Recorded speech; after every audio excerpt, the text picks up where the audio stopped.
Rachuni maakiin fuudhula amma jala keenyan soba beektaa. Mootitti qabatan nin fuudhu soba. Ani immoo yoo man kan biraa fuudhayyuu at least maakii dabalachuun gaarii dhadhee yaadeen ilaaluun. Malee jibbaaf miti maakii dabalachuun gaariidha. Malee jibbaaf miti dabalachuun gaariidha. Yoo haadha manaa biraa qabaadheyyuu haadha manaa biraa biratti maakii yoo dabalan gaariidha. Intala Oromoo tokko dabalatte jechuun gaariidha jala keenya.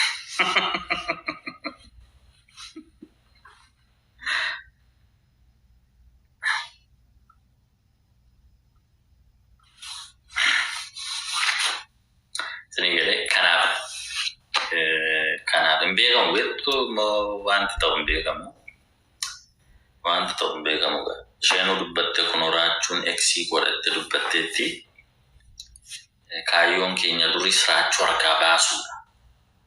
Raachuu harkaa baasnee harka galchachuu fuudhu jechuudha.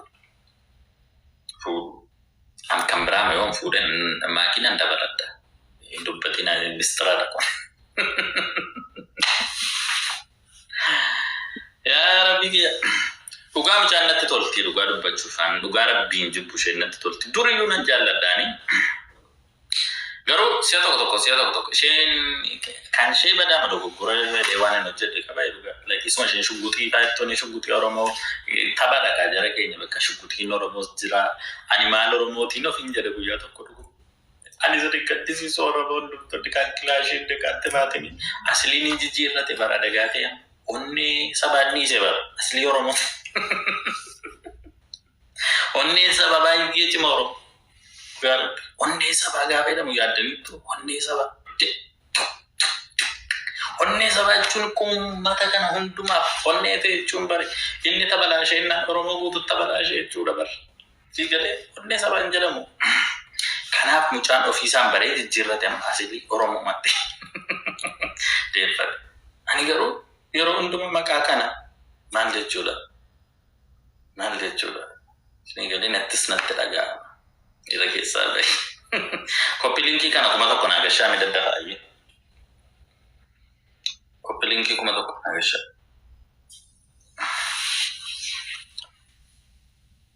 Koppilinkii kuma tokko gashaa. Koppilinkii kuma tokko gashaa. Baay'ee waan tokko siin gorsa amma yeroo ammaa kana namni hundumtuu maqaa baafachaa jirti waan ta'eef namni hundumtuu baafadhaa hundi keessaa. Baafadhaa. Xaqalaa ministeerii Oromoo. Oromoo daa dhugaa Rabbi rakkoon qabu. Chiggiri hin qabu akka chiggiri adla. Isni galee. Garuu wanta ittanii gaafattan sana ta'uu qabu.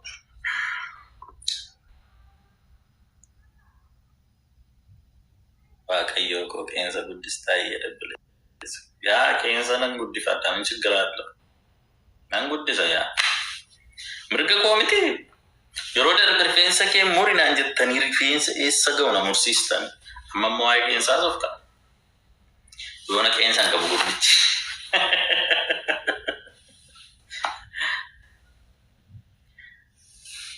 Raachuun maakii irratti of hin ajjeesa jedhee baha. Raachuun gubboodha isheenii ammas isa wayyaa aadaa bibbitaaf beektu yeroo.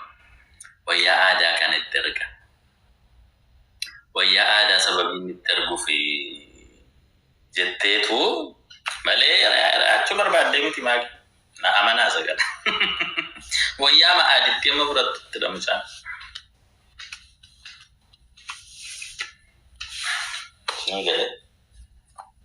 Amma kaleessa na argatte kanaaf amma isheen kan isheen natti argatte kaleessa tuun geemii taphaddu na argatte yaa Rabbii kiyya taaptaabii jalqabdee naan jette. Oduu dhiisi taaptaaf godhin jedhee nan immoo.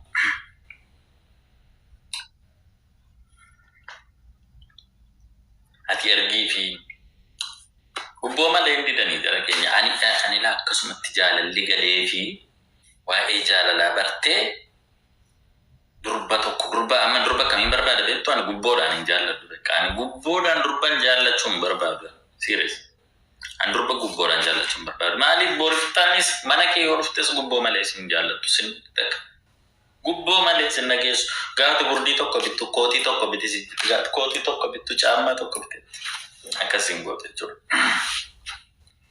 Kanaafi haadha manaa keessan orromti dhiiraayyuu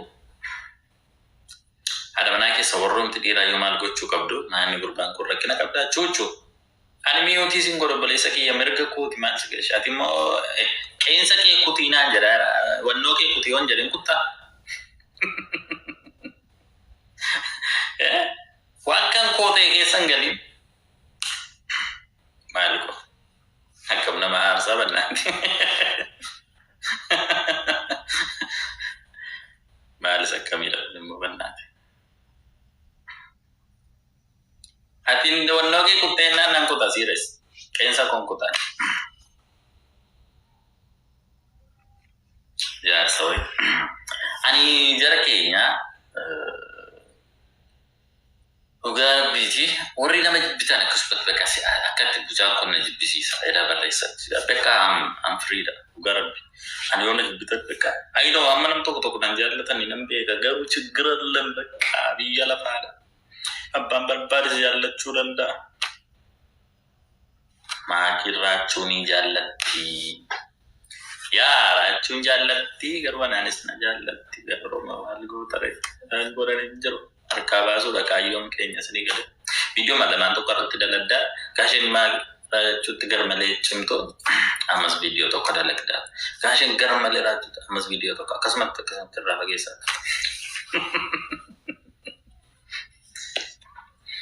maki fudu feta argumatti no fudu tuntani dabalachum barbada nishe ila hada mana birato koyon fudu yushi nan dabalatta gabu sini gale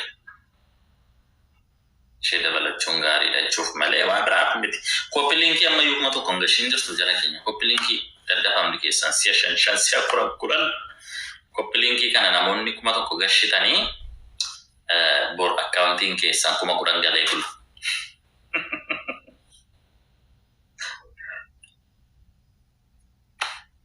dan dete karachuni kabdare jala la kapsisu male sarachu yeronda misranya da teru garapin dagenya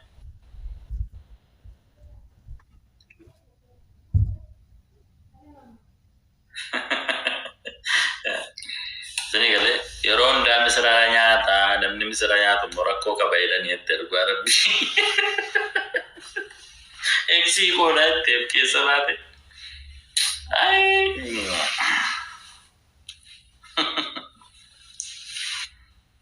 Ya Rabbi. Itu mudah ada dapat kuma to konga. Kopilingi kana kuma to konga. Cara kenya dapat kopilingi kana kuma to konga. Dapat kadi wan kopilingi kana kuma to konga.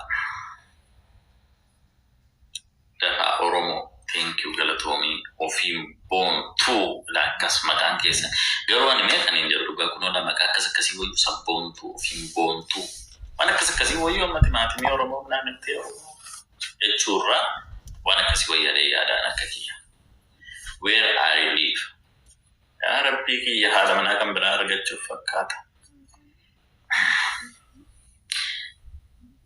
ani misir Cairo jira Cairo Sudan gel dubiya te indra garon dubiya sana yon himme jara ke no Cairo biya sana te chula kana copy link kitna mudda me dafa indikisa dafa copy link kitna mudda dafa copy link ko da indikisa dafa ko to gasha kuma to gasha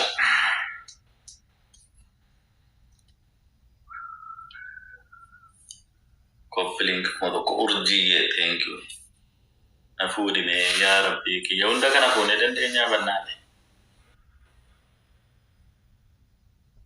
unda kana kone dandenya coupling kuma to kogesha coupling ki kana coupling ki kuma to kogesha dini Kenya bayera dini Kenya bayera talata bayera kamnauro we have batam bayera talatation we have batam bayet alatation Oromo kiya amana bonno risura kesan hache rakata sinin jenne or risura kesan ofi kesan rakata ni irtana shemi sinin kabru garab sambung kesan hojjata torbe kana kesan kesan sura hache ragola da profile kesan jenne balzi wala inno si jere lubuzala in Oromo forum ma jere turanti Torbero ko at least profile ke gola te tokkuma kana termanchu sitti chame akkam nama arsitu garab akkam nama arsitu urji Degree kee godhatte sin dabbaru. Degree kee sin jaalose hundi keessan degree keessan irraa kaasa fuula keessan irraa kaasa hacha irra godhadha. Isaan hojii keetu eenyuun dhukkubsa yoon ishaa eenyuun dhukkubsa yoon dhugaa rabbii aynoo nan beeka amma yeroo aasaa turre akka reportii naa godhanii aynoo nan beeka namoonni warri kaan jechuudha warri tiimii isaanii jechuun tiimii yeroo hin jedhu yerroomti callisanii ma waan dabaa jaallatan seera tokko waan dabaadhaan sirriin ta'urrata soo kanaaf koppii linkii godha koppii linkii itti muddaa isinii galee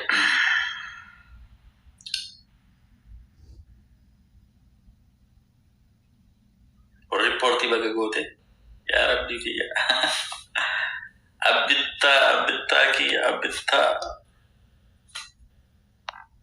thank you bro itti muddaa koppii linkii yaa rab maal ammatu kuma lama gashuu qabdu turtanii dhugaa rabbi orama mindinna ammatu nama arifaan jedhe koppii linkiin kun kuma kudhan gala arifaan jedhu laa koppii linkii yaa rab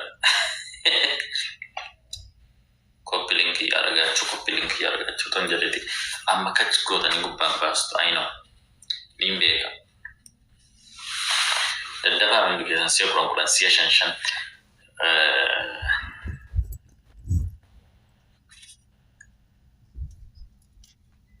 maakii geggeestee goota koo maal jechuu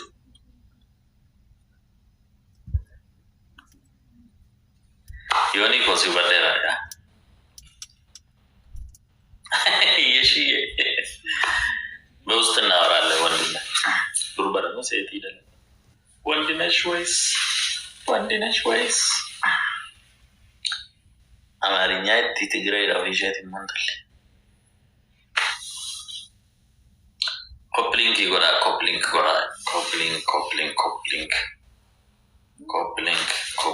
mudah untuk kisah coupling itu mudah. Coupling itu mudah untuk kisah coupling sena welcome bagana jan dorbana bose tidak dorbana shwais sedinash ategat angirlet oh my goodness jarsa kabda na gawman buntu lidu welcome bagana jan ofte coupling jabada coupling itu mudah guys dapat coupling dawjatu qosa madwa gochun kabtari namni wana rabaratu wanti ku wansa fuke sanjir wanti ku wan gari mitete wanta yaddu tokko afo yobu kabayo kisku taw kaba wanje tokko rawachu dandawni nurati yegam chura sini gale ana coupling itu mudah untuk kisani jon sini jara eddu sinjalada garbachu fi coupling gora untuk kisan coupling kana kuma tokko gashami siya shan siya jaja coupling itu mudah namarrat reporting gorina wanto ko ani sim fayadun ka bujaraki wanto ko reporting namarrat ko tan wani sim fayadun ka account na magu nama sana dogo gorayo jirate dogo gorajo yote ettima sinigale yonni wa balle sajirate ettima akka ko kiya kana chura annan dubba dabba barbade tawti garbachu fi ani chun badi ani maki tartementi mapno jeta robai kanshe namoti ni ratto jeta tore toto ko jurubai safu kan chapsani ngara tulle la shenu garbachu chu wana kasi vida ma binnete na rabsi torra gane chu duras timan durani saka ati mukatti sabse laki ani tababa kese mandu bandaruga chun I know nambeka jolle sum bayna jimbu I know nambeka garbachu seto ko konno kumana koyu Forum tekani gitu, garu. Pekka talatu mana gurata. I'm not talatation. Just ani ako place ke chaniti. Kolfata bacha zinti mo. Ising gorsu nama gudda to berbada jars to berbada. Kama hari di bateru besar. Hari batabata demi teori makarendo. Kan dubadu. Maki mo. Jarak kenyalan strato konsisten. Strato kontisini dapat. Bistrato kot sini dabala bistarawa بستراتنا بيتوغا ما تقولوا زي بواقع سنجدي يا نراكم كم جرك يا بسترات كنت سنين دبلا كوبلينجي كنا نعمدا كوبلينجي كنا نعمدا عندك اسم كوبلينجي كنا نعمدا توقفا namni sun hojii qabaatee maallaqa qabaachuu qaba waan tokko moo dubartiin aynatti lama jaalatti tokko tujjaara ta'uu qaba. Ani tujjaara ta'e dirqama jeesti garuu nama maallaqa ta'uu qaba nama dalagaa ta'uu qaba. Akkasii miti eega irra guddaan immoo gisee kijiban jechuun gisee kijiban booda bara jireenya eega wal fuudhan booda booksiidha bara. Boksiidhaan wal ga'uudhaaf wal tumuudhaaf dhugaa dubbachuudhaaf kan akkana jiru. Amala nagaa haa qabaatu.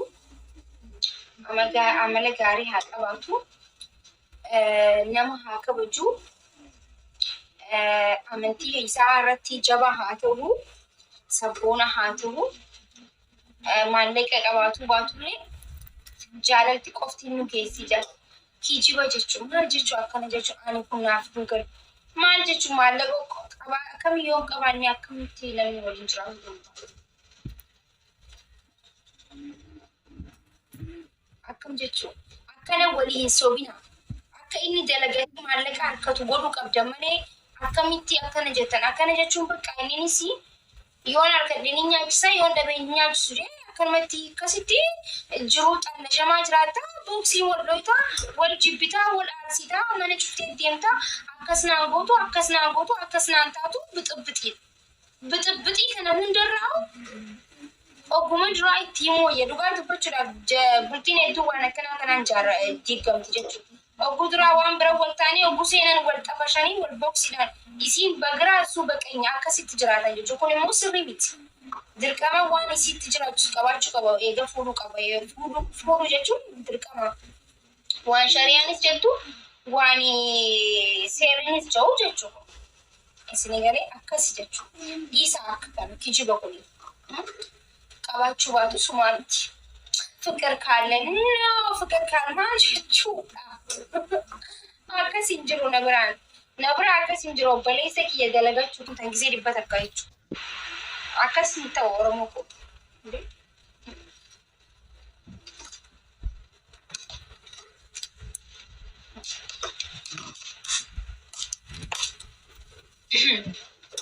Yoga.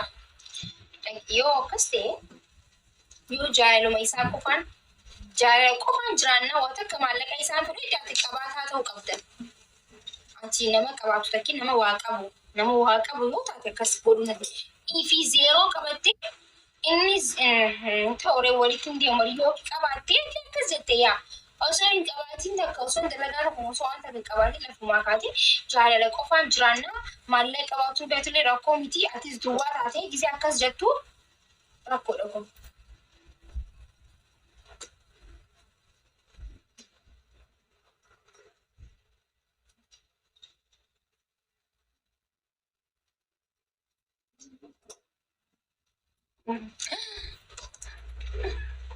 Karena aku benci sekarang. Hailandi kan gisee naan kiraachuu yaadadhaa jechuudha.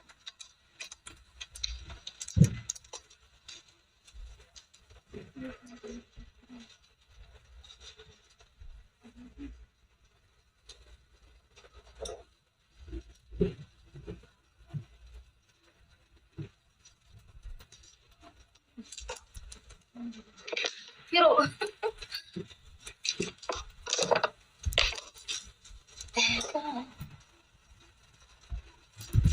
good night. I get it. Okay.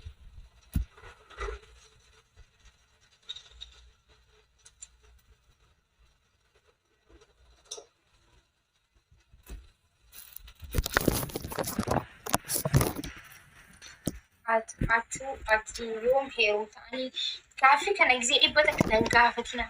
Yaa Oromoo kiyya nan gaafatina. Jee isin hin aarsini guyyaa takka surprise isin godha bakka nan gaafatina gisee dhibbata.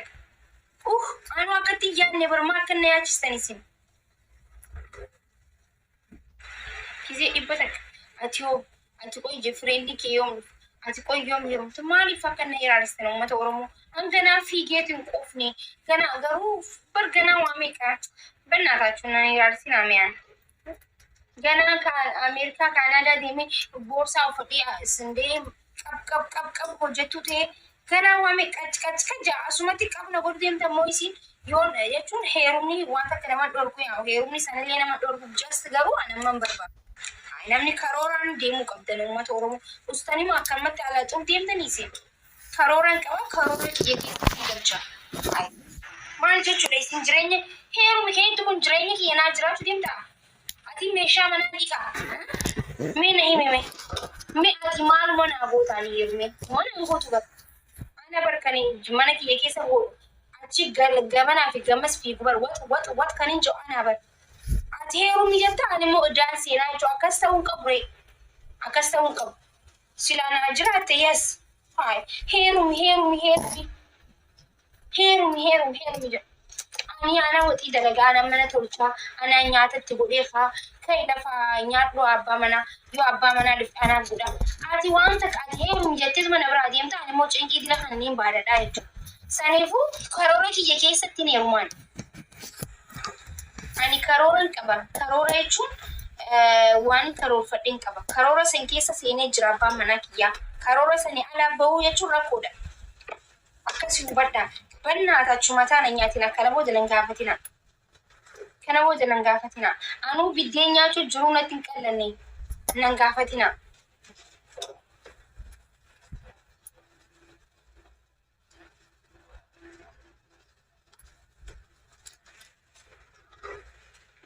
Ani gaafan heerumu ni heeruma bakka homaa yaadina isin. Maa cinqamtan isin maa cinqamtan. Cinqamuu maaliif isin barbaachisa? Mee cinqamuu mee waanuma isin barbaachise natti himamee rabbi jedha. Silaa dhugaa isin maan giseen heerumu namni bar gisee heeruma jechuun barii salphaa miti baree.